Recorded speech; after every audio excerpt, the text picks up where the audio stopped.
Hello, my fellow makers, and welcome back. A while back, I got a 3D printer from Matterhackers. Yeah, that was about 3 years ago. But out of the kindness of their hearts, they loaned me the new Pulse XE printer. This thing is amazing. I got it set up and I went over to Matterhackers.com where I watched some tutorials on how to set it up. Then jumped over to YouTube and got on the Matterhackers page and subscribed.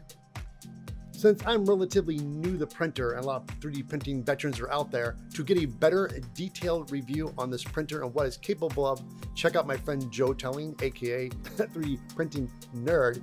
I have a link for him below. Click on that, and while you're there, don't forget to subscribe because he's amazing tutorials and how to work with 3D printers. Now everything is set up, the next step is to find something to print. Again, being new to printing, I found this amazing website called Thingiverse. It is a website with a bunch of creative people who make amazing 3D files that you can download. So I typed in Fallout 4, and of course amazing things popped up, and I had to take some of my own advice. When you're starting off with something new, it's best to print something small. So I found it's a Jet Chem. It's a jet inhaler. It's a drug that you can get addicted to in the game Fallout. This particular file was made by a creative person by the name of Power Hobo. Definitely check him out. So of course I went ahead, clicked on it, downloaded it into my computer, open up the Pulse XE printer program, grabbed it, put it on the bed, and hit print. Now when you hit the print, it's really cool. It gives you a time how long it takes. This is going to roughly take about 4 hours to print. And while it's printing, you can see the level it's at and how much time it is. You can step away from the printer, come back, and if you check on the computer, you can see how much time is left and how much is printed already. 4 hours later, the Jet Chem print is done. To remove the print, you can take off the bed, grab your part and flex it slightly. It just snaps right off. Now the base goes right back on. It's held with magnets. You know, the print came out really great. The lines are real tight and clean. This is going to be an easy cleanup. I'm going to hit it with my 180 sanding stick to rough the surface and smooth out some of these lines. Now I'm going to hit it with the 220 sanding block I made with a piece of foam and of course some sandpaper I glued on to the foam. I want to make a small hole in the mouth part of the inhaler.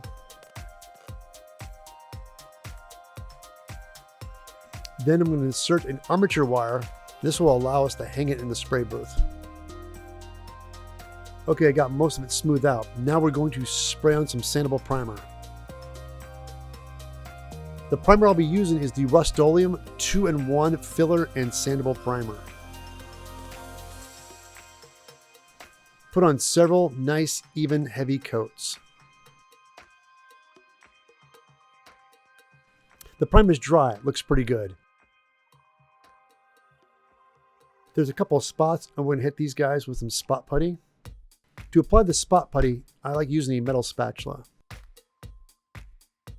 Let the putty dry. Now it's time for some wet sanding. We're going to do that with the 220 sanding stick.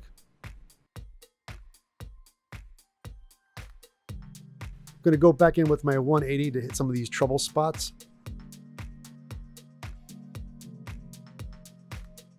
Give it a look over. Yeah, this looks good.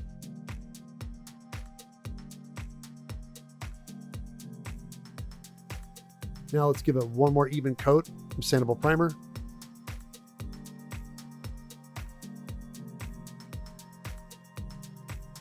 Yeah, this is looking good. Now it's time for paint. I have a color reference photo from the game. And you can see there's some colors here, and I've always found when painting, it's always best to start with the lightest color first. In this case, it will be white. I'll be using Tamiya paint and applying it with my airbrush. Now the parts that are white is the neck and the inhaler part and the white button on the back. Now we're going to let the white paint dry. Always find it's good to let things dry before I start masking. I'll be masking with Tamiya Tape.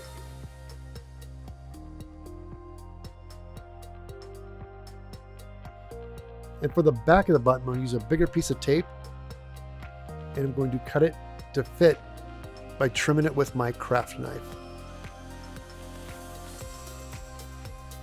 Now that all the white parts are masked off, I'm going to apply some dark metallic, again with Tamiya.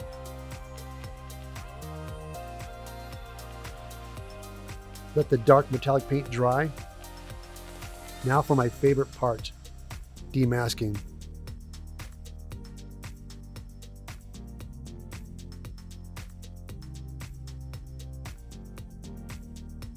Now for the tank, we'll be using Tamiya Red, and we're going to apply this with a paintbrush.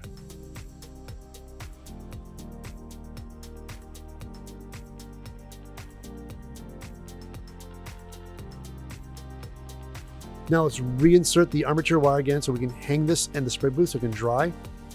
And to seal it, we're going to be using Rustoleum 2X Matte Clear.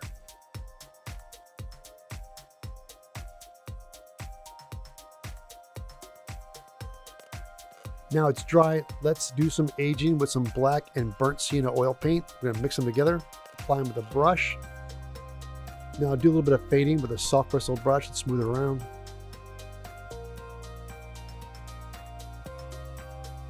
Wipe off the excess with a paper towel. Yeah, this is looking really good. Let's paint the inside of the inhaler flat black. Yeah, this looks great. I call our Jet Chem inhaler done.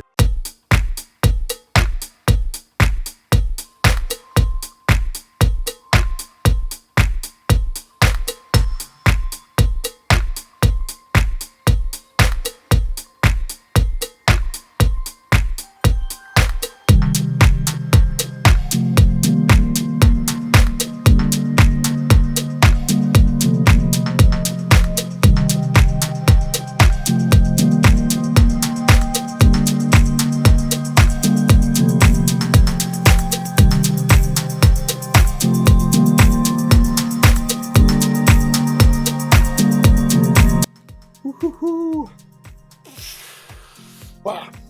I'm getting hooked on these chems. I'm gonna have to get myself a doctor to heal me.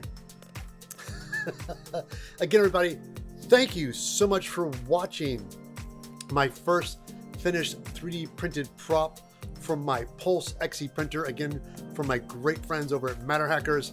I know what your people are saying right now, like, oh no, Ted's gonna get into 3D printing and not do foam. Not at all. What I'm going to do is I want to combine foam fabricating and 3D printing. I think foam is great for like big props and weapons and stuff, but it's that nuance and that little finite detail that's hard to do, but is a lot easier to do in 3D printing. So I have some ideas for a project where I can combine 3D printing and foam and put them together to make a cool costume or prop. Again, guys, if this is your first time watching, you see that subscribe button, don't forget to hit it, subscribe, hit that like button, hit that notification button so you'll know when it happens again. While you're at it, you can jump over to my website, eviltedsmith.com, where I have patterns for sale, I have Amazon links and shopping. Speaking of links, down below I have all the information on this particular 3D printer.